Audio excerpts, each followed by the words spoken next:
charcoal black, devastated look of the road was, I hadn't ever seen something like that before. And fires were controllable back then. You can predict the fire. 20-year fires, 10-year fires, they know where the fires are going to be before. But now, there's no prediction. You can't even predict the weather anymore. Look at the weather, what's happening. We were driving around in Dory Lake there that one time. All that soot is coming in from the trees, because it burns right to the sand. I never seen a fire that hot before. Usually just the fire would be rolling on top. Now it's rolling to the bottom. Even the water is starting to catch on fire. People are saying, look at that water, it's on fire. It contains some oil too. Our water is not as good as it used to be. What about the next generation? They won't have no water because we're not saving anything for them. I got to leave something for them. Right now the way it's going, the way they're logging, it's like a big wall of logs. And that was only one road. And there's thousands of roads in the bush right now like that. It's a major economic driver, for good or bad. Mm-hmm. I'm not a fan of clear-cut logging. I've been on the edge of some of those protests. That's awesome. Well, particularly the lie told to me. The lawyer for the pulp mill one time said to me, "Oh, well, George, they're only cutting 65 hectares at a time." I can convert in my head. 65 hectares is the same as 160 acres. I've been out in the middle of 160 acres of farmland in open country with a thunderstorm coming and rain coming on my head and hoping to get home. They don't leave the land like the way they approach it. They scour the land. The animals can't even walk on there. Those guys are logging as fast as they can. They don't care about anybody or any animals. Animals don't have any more rights. When you replant trees, it's monoculture, whereas a natural forest is diverse.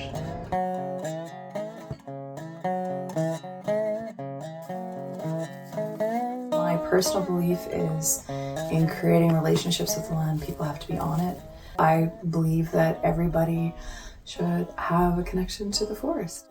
In the course of living in northern Saskatchewan, I have seen an increase of forest fires over periods of time. In the last, I would say 5 to 7 years, haven't had a summer where we haven't been under wildfire watch.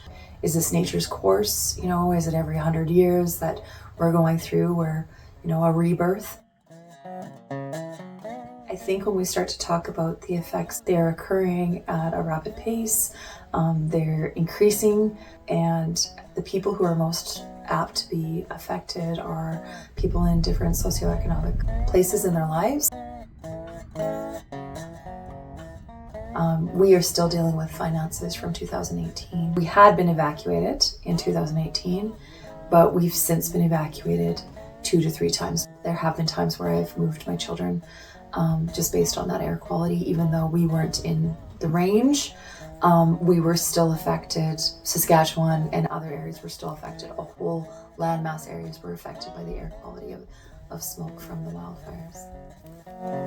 Changes to our practices need to come into play. Changes to how our relationships are need to come into play. And then of course, how we're addressing the warming of our world.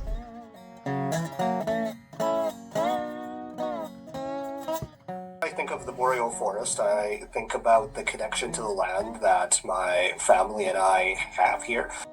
When I think of the forest, I think about all the different biomes that are present, all the different animals that live there, make it their home, the birds that you'd find and the trails, and all the different woodland creatures.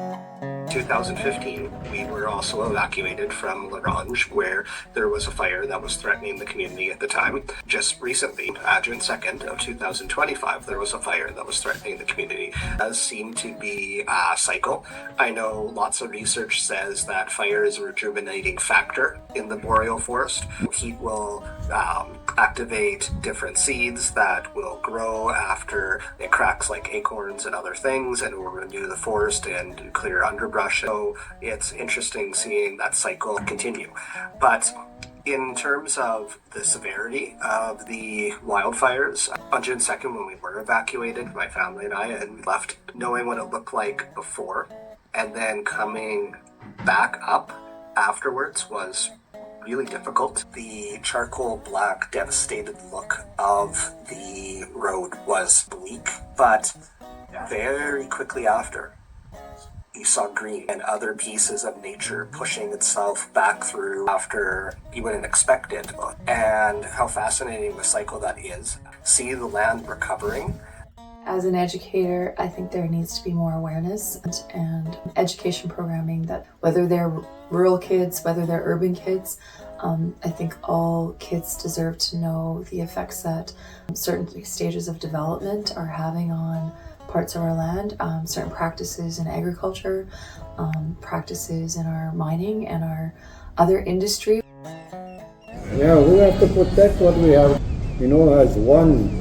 The speakers will get a better voice. What can we say when we're just by ourselves? We have to, the whole town and the whole north have to get together because they don't have no voice. They don't listen to you.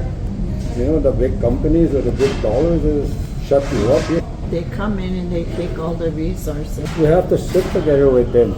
They have plans already, 30-year plans. There for maybe 2 hours, 3 hours. How come we didn't have a say? They're cutting close to the water. Right. They don't even have any buffer zones anymore. They're consulting us by informing us and not giving us a say at all. It seems like nobody cares anymore. In our area, the native people care, but they don't have a voice. Somebody from the south to start helping us. I want to see buffer zones on close to the lakes, at least a mile or 2 miles. They're taking, and we should have had so much more in our northern communities. We're surrounded by mines, we're surrounded by logging companies, and they're not giving back to our communities. I have to send a giant shout out to the courage of the individuals that stayed behind and protected La Ronge and our surrounding communities. The regrowth is starting.